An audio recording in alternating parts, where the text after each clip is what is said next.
Le son de l'alarme brisa le silence de la chambre. Jeanne étendit la main, les yeux toujours clos, cherchant à éteindre ce bruit agaçant. Juste quelques minutes de plus sous la couette, s'accrocher à cette sensation de chaleur qui lui filait entre les doigts avant d'affronter une journée semblable à toutes les autres.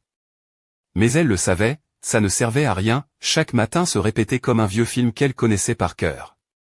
Même heure, même routine, même geste mécanique. Elle se leva avec lourdeur, sentant le sol froid mordiller ses pieds nus. Elle marcha jusqu'à la cuisine, où l'odeur du café fraîchement moulu flottait dans l'air, un des rares plaisirs authentiques qui lui restaient. Comme toujours, son mari arriva en trombe, ajustant sa cravate d'une main, le téléphone à l'autre. Il s'approcha de la cafetière, se servit un café sans même la regarder, but une gorgée rapide. À ce soir, lança-t-il d'une voix monotone, comme s'il récitait une leçon apprise sans y croire. Il reposa sa tasse, claqua la porte derrière lui. Ce bruit sec était devenu le signal de départ pour une autre journée d'absence. Jeanne resta là, immobile, son café tiède entre les mains. Elle fixa le liquide sombre, laissant le regard se perdre dans le voile de vapeur qui s'évaporait, comme un écho de tout ce qui avait changé dans sa vie. Il n'était ni malheureux, ni heureux. Ils ne se disputaient pas, mais ne parlaient pas non plus vraiment. Ils existaient simplement sous le même toit, mais ne se partageaient plus rien. Et pourtant, en théorie, ça devrait suffire. Alors pourquoi ce vide au creux de sa poitrine? Elle prit une gorgée, remarquant que le café avait refroidi sans qu'elle s'en rende compte. Un bruit attira son attention. Elle leva les yeux et le vit, Gaston, son chien, immobile dans l'encadrement de la porte, la regardant en silence. Il ne remuait pas la queue, ne réclamait pas de nourriture, ne cherchait pas l'attention comme quand il était chiot. Simplement là, à l'observer avec une étrange quiétude. « Qu'est-ce qu'il y a » murmura-t-elle. Les jours passèrent, et la routine continua son manège implacable. Son mari partait tôt, revenait tard. Jeanne passait ses journées à jongler entre les tâches ménagères et le poids d'un silence qui devenait de plus en plus lourd. Mais quelque chose avait changé. Gaston, autrefois indépendant, presque indifférent, la suivait partout maintenant. Quand elle s'asseyait dans le salon, il s'allongeait près d'elle. Quand elle se rendait dans la chambre, il attendait à la porte. Pas envahissant, juste présent. Au début, Jeanne pensa à une coïncidence, mais rapidement elle comprit que ce n'en était pas une. Cette présence constante la dérangeait, la rendait consciente d'être observée d'une façon qui n'était pas désagréable, mais intense, comme si quelqu'un devinait ce qu'elle-même refusait de voir. Un après-midi, alors qu'elle tentait de lire un livre qu'elle n'aimait pas vraiment, elle leva la tête et trouva Gaston couché au sol, la regardant en silence. « Qu'est-ce que tu veux » souffla-t-elle, résignée. Bien sûr, il ne répondit pas. Mais sa présence en disait plus que 1000 paroles. À ce moment-là, Jeanne sentit une émotion inattendue l'envahir, la culpabilité. Combien de temps avait-elle ignoré celui qui lui offrait une attention inconditionnelle? Elle s'agenouilla, passa une main dans le pelage doux et chaud de Gaston. Il ferma les yeux, posa la tête sur ses genoux, et quelque chose en elle se brisa. Pas dans la douleur, mais comme la corde trop tendue qui finit par céder, comme le verre fissuré qui se brise enfin. Ils restèrent longtemps ainsi, dans ce silence chargé de compagnie sincère. Pour la première fois depuis longtemps, Jeanne ne se sentit pas seule. Les jours suivants, cette sensation étrange ne s'évanouit pas. Au contraire, elle grandit, devenant ce qu'elle ne pouvait nommer. La présence de Gaston devint son seul repère. Si elle restait dans le salon, il était là. Si elle gardait le silence trop longtemps, il s'approchait. Il ne demandait rien, ne réclamait aucune parole, il était simplement là. Et étrangement, cela lui apportait du réconfort. Avant, Gaston n'était qu'un chien parmi d'autres objets de la maison, un meuble vivant qu'on oubliait. Maintenant, il était la seule présence qui semblait vraiment percevoir son existence. Un autre après-midi, alors qu'elle tentait de lire un nouveau livre qui ne la captivait pas, elle sentit son regard sur elle. Elle leva les yeux, et il était là, calme comme toujours. « Qu'est-ce que tu veux » demanda-t-elle, presque en riant de l'ironie. Il ne répondit pas, mais elle n'avait pas besoin de mots. Elle soupira, caressa son pelage.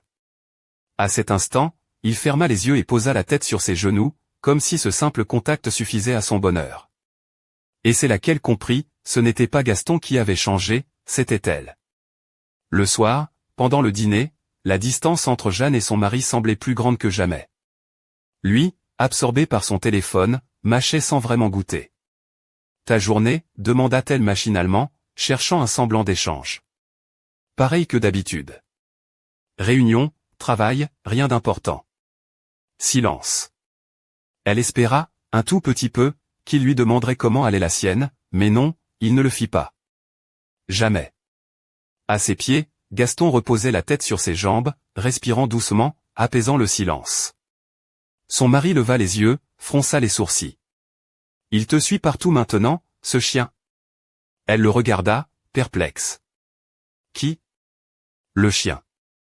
Avant, tu faisais à peine attention à lui, maintenant c'est ta deuxième ombre. » Jeanne haussa les épaules. « Je ne sais pas. Il est juste là. » Il grogna avec un sourire sarcastique. « Parfois, j'ai l'impression qu'il te comprend mieux que moi. » Elle rit, sans conviction. Mais quelque chose dans sa voix la dérangeait, comme s'il savait que c'était vrai. Le repas se termina comme d'habitude, chacun dans son coin, la télévision allumée pour combler le vide. Cette nuit-là, en s'étendant dans son lit, Jeanne ne put s'empêcher de penser aux paroles de son mari. Au fond, il avait raison. Le lendemain matin commença comme les autres. Elle se réveilla avant que l'alarme ne sonne, son corps habitué à la monotonie. Elle resta quelques minutes à fixer le plafond, ce poids invisible qui l'écrasait chaque matin. Quand elle se leva enfin, Gaston était déjà là, assis dans l'embrasure de la porte, la regardant avec une patience infinie, comme s'il savait exactement ce qui se passait en elle, même si elle n'avait pas encore les mots pour l'exprimer.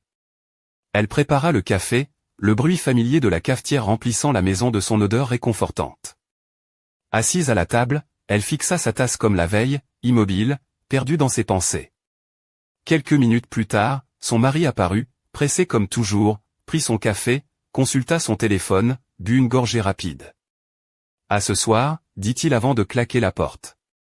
Jeanne soupira, passa une main sur son visage fatigué, se sentant prisonnière d'un cercle infernal, d'une boucle sans fin. Elle baissa les yeux et vit Gaston allongé à ses pieds, silencieux. Elle ne sut combien de temps elle resta ainsi, immobile, le regard vide, jusqu'à ce qu'elle se lève soudain, attrape la laisse et la brandisse. « Allez, Gaston !»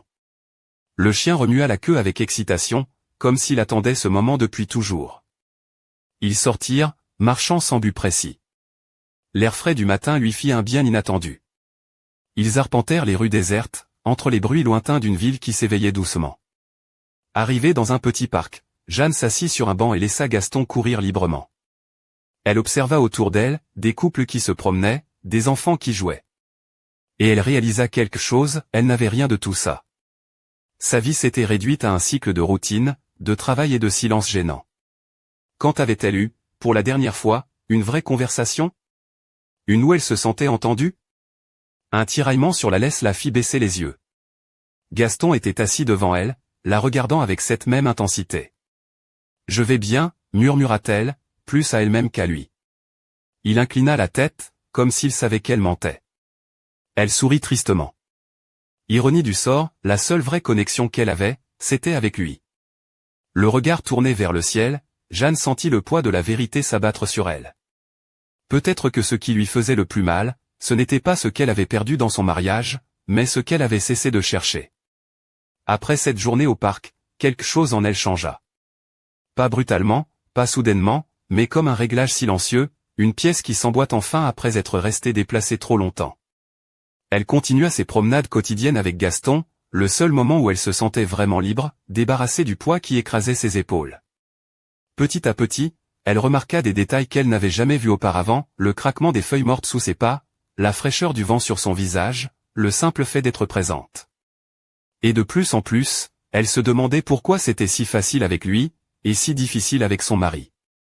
Elle avait toujours rêvé de partager ces instants avec quelqu'un, d'avoir à ses côtés une personne qui voudrait l'accompagner, qui apprécierait les petites choses autant qu'elle. Pendant des années, elle avait essayé. Elle avait demandé à son mari de sortir marcher, de faire quelque chose de différent, de briser la routine. Mais il avait toujours une excuse, « Je suis fatigué, je n'ai pas le temps, peut-être un autre jour. » Avec le temps, elle avait cessé d'insister. Ce désir était devenu le sien, rien de plus. Jusqu'au matin où elle prit la laisse, regarda le seul qui ne lui disait jamais non. « Allez !» Gaston remua la queue, enthousiaste, comme s'il attendait ce moment depuis toute sa vie. Ils arpentèrent le parc, profitant de l'air frais. Puis, sans vraiment réfléchir, Jeanne se mit à courir. Au début, elle craignit qu'il ne suive pas, mais il resta à ses côtés, sans hésiter. Quand ses jambes commencèrent à flancher, il accéléra un peu, comme pour la défier de continuer. Et elle continua. Ils firent un tour, puis un autre encore. Ils coururent près d'une heure. Sa respiration était haletante, ses muscles endoloris, mais elle se sentait vivante. Elle s'arrêta, posa les mains sur ses genoux, tentant de reprendre son souffle.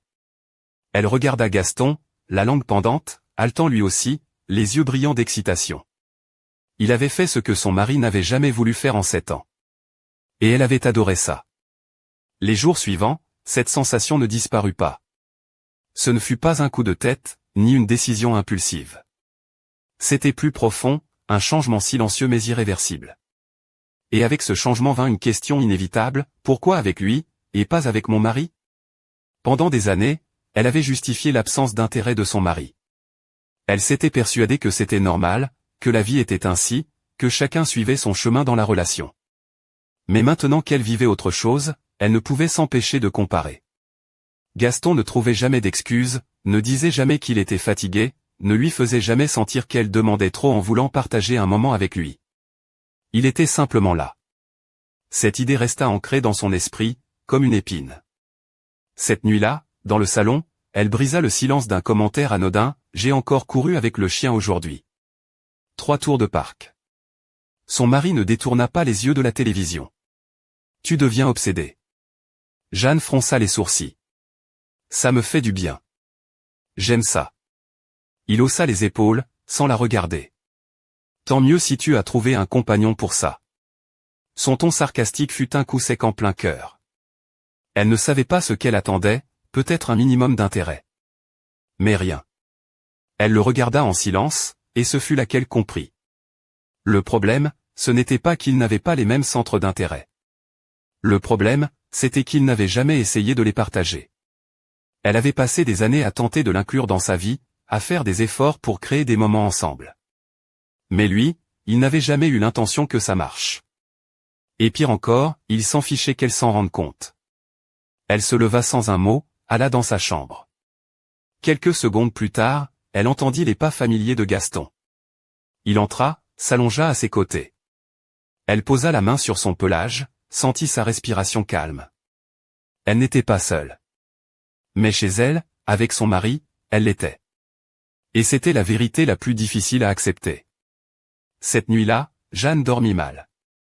Elle se retourna, le regard tourné vers le plafond, l'esprit tourbillonnant. Quelque chose en elle refusait la paix. Ce n'était ni colère, ni tristesse. C'était de la clarté. Comme si, enfin, après tant d'années, elle voyait sa vie sans les filtres qu'elle avait elle-même posés. Elle se leva avant l'alarme. En sortant de la chambre, Gaston était là, assis dans l'embrasure, la regardant avec cette patience infinie, propre à lui seul. Elle alla préparer le café, puis s'assit à la table. Dehors, la rue était calme. Le ciel, gris, reflétait son état d'âme. Quelques minutes plus tard, son mari arriva. Il bougea avec sa hâte habituelle, se servit un café, consulta son téléphone. « À ce soir », dit-il sans la regarder. À cet instant, Jeanne sut. Elle sut avec une certitude si forte qu'elle faillit sourire. 7 ans. 7 ans à attendre qu'il la voie. 7 ans à justifier l'injustifiable. 7 ans à ignorer ce dont elle avait vraiment besoin. Et soudain, tout était clair. Ce n'était pas un manque d'amour. Ni un manque d'effort. C'était simplement qu'il n'avait jamais été là. Et elle l'avait accepté, trop longtemps. « Qu'est-ce qui se passe ?» demanda-t-il, remarquant son regard. Elle sourit. Ce n'était ni un sourire amer, ni forcé. Il était vrai, parce que pour la première fois depuis longtemps, elle savait ce qu'elle devait faire. Elle porta la tasse à ses lèvres pour une dernière gorgée de café, puis se leva. Gaston, comme s'il le savait aussi, se leva à son tour. Elle prit la laisse, la serra fermement dans sa main. Elle ouvrit la porte. L'air frais du matin envahit la maison. Elle respira profondément. Et cette fois, elle ne se retourna pas. Parce que la plus grande erreur, c'est d'espérer qu'une personne change quand elle vous a déjà montré qui elle est. Il n'y a pas de signe plus clair.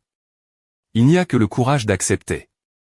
Et parfois, la seule façon de se retrouver soi-même, c'est de refermer la porte derrière soi. Les premiers rayons du soleil filtraient à travers les volets en bois de la petite maison située en bordure du village de Saint-Aubin-sur-Mer. Jeanne, désormais habillée d'une robe légère couleur crème qui épousait délicatement ses courbes, ses escarpins en cuir souple déposés près de la porte, s'apprêtait à entamer une nouvelle vie. Une fine chaîne en argent ornait son cou, sur laquelle pendait un petit pendentif en forme de feuille, symbole de renouveau. Sur son poignet, un bracelet discret en perles naturelles capturait la lumière du matin, tandis que ses cheveux châtains, légèrement ondulés, tombaient librement sur ses épaules, dégageant une sensualité douce et naturelle, loin des artifices d'autrefois. Gaston, fidèle compagnon, trottinait à ses côtés, la langue pendante, le regard brillant d'une joie naïve et sincère. Le chien semblait partager pleinement cette décision, comme s'il pressentait que leur chemin allait enfin s'éloigner des ombres du passé pour s'ouvrir à un horizon plus lumineux. Jeanne enfila lentement sa veste en lin, prête à affronter le monde extérieur avec une détermination nouvelle. Et la rue pavée de Saint-Aubin, encore paisible à cette heure matinale, s'étirait devant eux, bordée de maisons aux façades en pierre, avec leurs volets colorés et leurs jardinières débordant de géraniums rouges. Le murmure des vagues, à peine perceptible, venait ponctuer le silence de la mer proche. Un vieux pêcheur, Marcel, assis sur un banc en bois, les salua d'un signe de tête. « Belle matinée, Jeanne » lança-t-il d'un ton jovial. Elle répondit d'un sourire doux, sentant une chaleur familière l'envahir. Alors qu'il s'éloignait du village, Jeanne remarqua les détails qu'elle avait toujours ignorés auparavant, le parfum salin de l'air marin, les cris lointains des mouettes, le clapotis régulier de l'eau contre les quais. Elle avait l'impression de découvrir le monde pour la première fois, comme si sa vie, jusque-là enfouie sous des couches d'indifférence, reprenait vie. Arrivée au parc municipal, Jeanne s'assit sur un banc en fer forgé, ses jambes croisées et ses doigts jouant distraitement avec la laisse de Gaston. La robe, bien que modeste, laissait deviner la courbe sensuelle de ses jambes, capturant la lumière avec une douceur presque hypnotique. Une brise légère souleva quelques mèches de ses cheveux, dévoilant son cou délicat, amplifiant cette aura d'intimité et de mystère qui l'entourait désormais. Un groupe d'enfants jouait au loin, leur rire cristallin semblant déchirer le voile de mélancolie qui l'avait accompagné ces dernières années. Jeanne observa ces instants avec une douceur mêlée d'amertume. Elle se demanda à quel moment elle avait cessé de croire en ces petites joies simples, celles qui tissent la toile d'une vie heureuse. Soudain, un homme apparut au bout de l'allée, marchant d'un pas assuré. Il portait un pardessus beige légèrement froissé, une écharpe en laine tricotée à la main enroulée autour du cou, et des lunettes à monture fine qui lui donnaient un air à la fois sérieux et un peu désinvolte. Ses cheveux noirs, parsemés de quelques mèches grises, trahissaient une vie riche en expérience. Ses yeux, d'un bleu profond, croisèrent ceux de Jeanne, et un sourire en coin, presque malicieux, éclaira son visage. « Bonjour, je suis Antoine. Je crois que nous ne nous sommes jamais rencontrés ici, dit-il en s'approchant, d'une voix douce mais assurée. Jeanne, surprise, sentit son cœur battre un peu plus fort, une sensation oubliée depuis longtemps. « Enchanté, Antoine. »« Moi c'est Jeanne, » répondit-elle en se levant, un peu déconcertée par cette rencontre inattendue. Gaston, fidèle à lui-même, s'approcha d'Antoine, remuant la queue avec enthousiasme, comme s'il approuvait silencieusement cette nouvelle apparition dans la vie de sa maîtresse. Leurs échanges, d'abord timides, gagnèrent rapidement en aisance. Antoine, professeur de littérature à Cherbourg, était en vacances dans la région, cherchant un refuge loin du tumulte de la ville. Ils parlèrent de livres, de voyages, de ces petits moments qui donnent du sens à la vie. Jeanne sentit une étincelle d'espoir réapparaître, comme si cette rencontre était une promesse, une ouverture vers un avenir plus lumineux. Pourtant, alors que le soleil montait doucement dans le ciel, une ombre passa furtivement dans les yeux d'Antoine, un éclat de douleur ou peut-être de secret, qu'il masqua rapidement derrière un sourire réservé. Jeanne, intriguée, sentit une curiosité naissante, mêlée d'une légère appréhension. À un moment où ils allaient se séparer, Antoine posa sa main un instant sur celle de Jeanne, un contact léger mais chargé de promesses. « Si vous voulez, je peux vous accompagner demain pour une promenade le long de la côte. Il paraît que le paysage est magnifique à cette heure, proposa-t-il avec un clin d'œil. Jeanne accepta, son sourire s'élargissant, pleine d'une énergie nouvelle. Elle sentit que quelque chose d'inattendu venait de naître, une chance de redécouvrir la vie autrement. Mais alors qu'elle rentrait chez elle, le cœur battant, elle ne remarqua pas l'ombre furtive qui la suivait discrètement à distance dans les ruelles étroites du village. Une silhouette encapuchonnée, dont le regard perçant semblait fixer non pas Jeanne, mais Gaston. Un mystère venait tout juste de s'installer, et avec lui, une tension nouvelle, prête à bouleverser ce qu'elle croyait savoir sur son existence paisible. Et la porte se referma doucement derrière elle, et le silence de la maison accueillit ce secret, lourd et palpitant, comme le prélude d'une tempête à venir. Le lendemain matin, un vent frais soufflait sur les falaises escarpées de la côte normande, caressant les herbes folles qui dansaient au rythme des vagues. Jeanne, vêtue d'une robe fluide bleu pastel qui mettait en valeur la finesse de sa taille et la douceur de ses épaules dénudées, attendait sur le petit quai en bois, son foulard en soie noué légèrement autour du cou, flottant au gré du vent.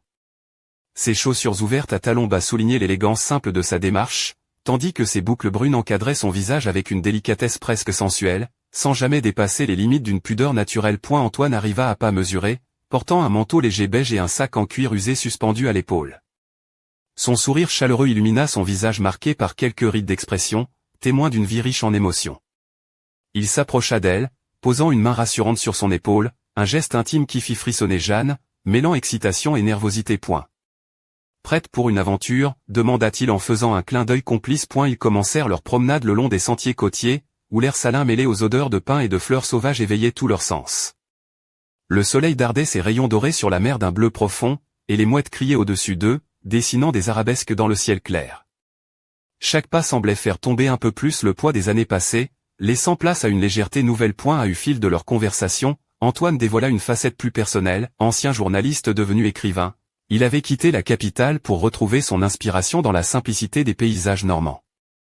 Jeanne, fascinée, sentait ses défenses s'effriter peu à peu, séduite par cet homme à la fois mystérieux et sincère, qui savait écouter sans juger. Tu sais, dit-il en s'arrêtant un instant pour contempler l'horizon, parfois, il faut savoir quitter la ville pour se retrouver soi-même. Le bruit, la foule, tout ça finit par nous étouffer.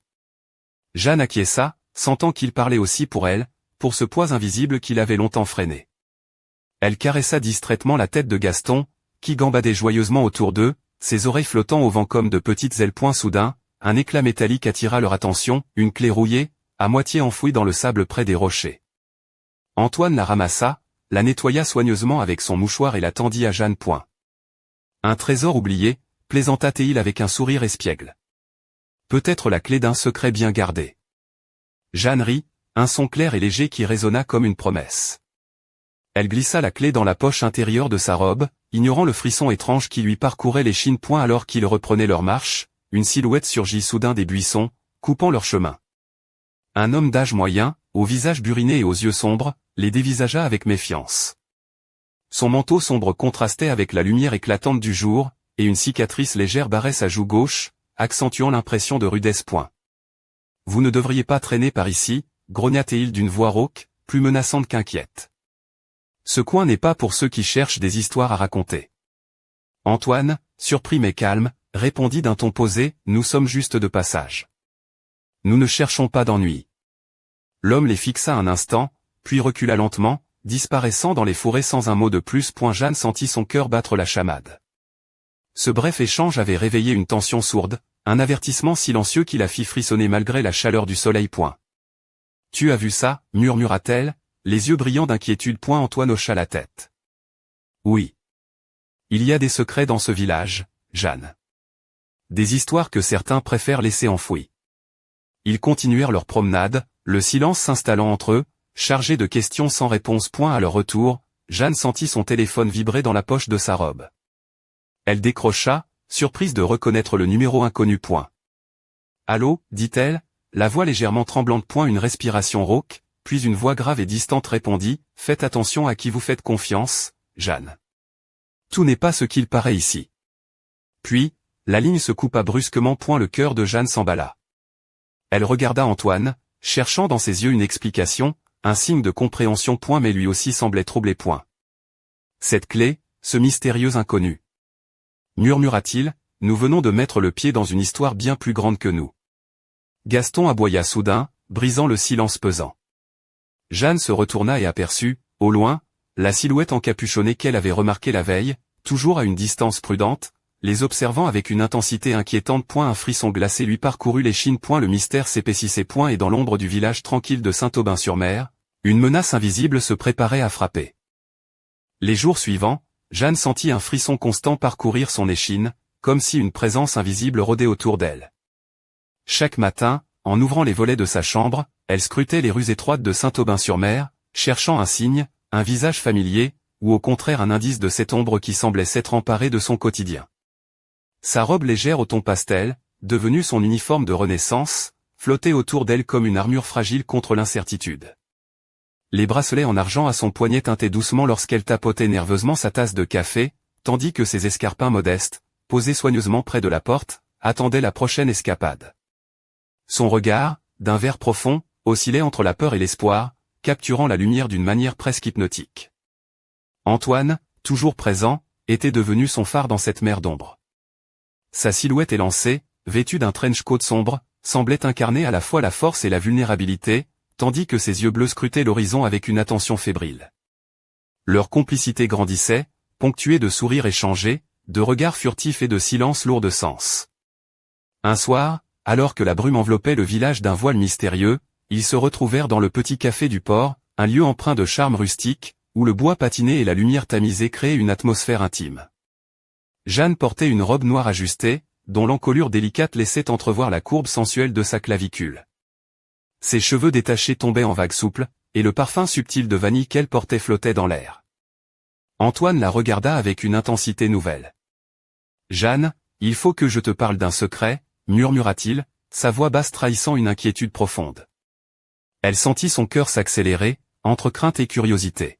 « Dis-moi tout, » répondit-elle, posant doucement sa main sur la sienne. Il hésita, puis raconta l'histoire d'un ancien manuscrit disparu, lié à une vieille famille du village, les Delacroix, dont les descendants semblaient prêts à tout pour garder leurs secrets enfouis. Ce manuscrit, disait-il, pouvait contenir des révélations capables de bouleverser la quiétude apparente de Saint-Aubin-sur-Mer. « Et tu penses que cette clé » commença Jeanne, mais Antoine la coupa d'un geste. « Oui. Cette clé est la première pièce d'un puzzle dont nous ignorons encore la portée. » Un silence chargé s'installa, seulement troublé par le murmure lointain des vagues contre les quais. À cet instant précis, la porte du café s'ouvrit brusquement, laissant entrer une rafale de vent glacé. Une silhouette encapuchonnée apparaissait dans l'embrasure, les yeux fixés sur Jeanne et Antoine. Le visage dissimulé, mais l'intention claire, ils étaient observés, poursuivis. Jeanne sentit une peur nouvelle monter en elle, mêlée à une détermination farouche. Elle serra la main d'Antoine, comme pour puiser sa force dans sa présence. « Nous devons découvrir la vérité, » déclara-t-elle, la voix ferme malgré le tremblement intérieur. Antoine hocha la tête, ses yeux brûlant d'une lueur combative. Alors que la silhouette s'effaçait dans la nuit, un frisson parcourut la pièce, comme un avertissement. Le mystère s'épaississait, les dangers se rapprochaient. Et dans l'ombre de Saint-Aubin-sur-Mer, une vérité prête à exploser menaçait de tout emporter sur son passage. Les jours suivants, Jeanne sentit un frisson constant parcourir son échine, comme si une présence invisible rôdait autour d'elle. Chaque matin, en ouvrant les volets de sa chambre, elle scrutait les rues étroites de Saint-Aubin-sur-Mer, cherchant un signe, un visage familier, ou au contraire un indice de cette ombre qui semblait s'être emparée de son quotidien. Sa robe légère au ton pastel, devenue son uniforme de renaissance, flottait autour d'elle comme une armure fragile contre l'incertitude. Les bracelets en argent à son poignet tintaient doucement lorsqu'elle tapotait nerveusement sa tasse de café, tandis que ses escarpins modestes, posés soigneusement près de la porte, attendaient la prochaine escapade. Son regard, d'un vert profond, oscillait entre la peur et l'espoir, capturant la lumière d'une manière presque hypnotique. Antoine, toujours présent, était devenu son phare dans cette mer d'ombre. Sa silhouette élancée, vêtue d'un trench coat sombre, semblait incarner à la fois la force et la vulnérabilité, tandis que ses yeux bleus scrutaient l'horizon avec une attention fébrile. Leur complicité grandissait, ponctuée de sourires échangés, de regards furtifs et de silences lourds de sens. Un soir, alors que la brume enveloppait le village d'un voile mystérieux, ils se retrouvèrent dans le petit café du port, un lieu empreint de charme rustique, où le bois patiné et la lumière tamisée créaient une atmosphère intime. Jeanne portait une robe noire ajustée, dont l'encolure délicate laissait entrevoir la courbe sensuelle de sa clavicule. Ses cheveux détachés tombaient en vagues souples, et le parfum subtil de vanille qu'elle portait flottait dans l'air. Antoine la regarda avec une intensité nouvelle. « Jeanne, il faut que je te parle d'un secret, » murmura-t-il, sa voix basse trahissant une inquiétude profonde. Elle sentit son cœur s'accélérer, entre crainte et curiosité. « Dis-moi tout, » répondit-elle, posant doucement sa main sur la sienne. Il hésita, puis raconta l'histoire d'un ancien manuscrit disparu, lié à une vieille famille du village, les Delacroix, dont les descendants semblaient prêts à tout pour garder leurs secrets enfouis. Ce manuscrit, disait-il, pouvait contenir des révélations capables de bouleverser la quiétude apparente de Saint-Aubin-sur-Mer. « Et tu penses que cette clé ?» commença Jeanne, mais Antoine la coupa d'un geste. « Oui. Cette clé est la première pièce d'un puzzle dont nous ignorons encore la portée. » Un silence chargé s'installa, seulement troublé par le murmure lointain des vagues contre les quais. À cet instant précis, la porte du café s'ouvrit brusquement, laissant entrer une rafale de vent glacé. Une silhouette encapuchonnée apparaissait dans l'embrasure, les yeux fixés sur Jeanne et Antoine. Le visage dissimulé, mais l'intention claire, ils étaient observés, poursuivis. Jeanne sentit une peur nouvelle monter en elle, mêlée à une détermination farouche. Elle serra la main d'Antoine, comme pour puiser sa force dans sa présence. « Nous devons découvrir la vérité, déclara-t-elle, la voix ferme malgré le tremblement intérieur. Antoine hocha la tête, ses yeux brûlant d'une lueur combative. Alors que la silhouette s'effaçait dans la nuit, un frisson parcourut la pièce, comme un avertissement. Le mystère s'épaississait, les dangers se rapprochaient. Et dans l'ombre de Saint-Aubin-sur-Mer, une vérité prête à exploser menaçait de tout emporter sur son passage.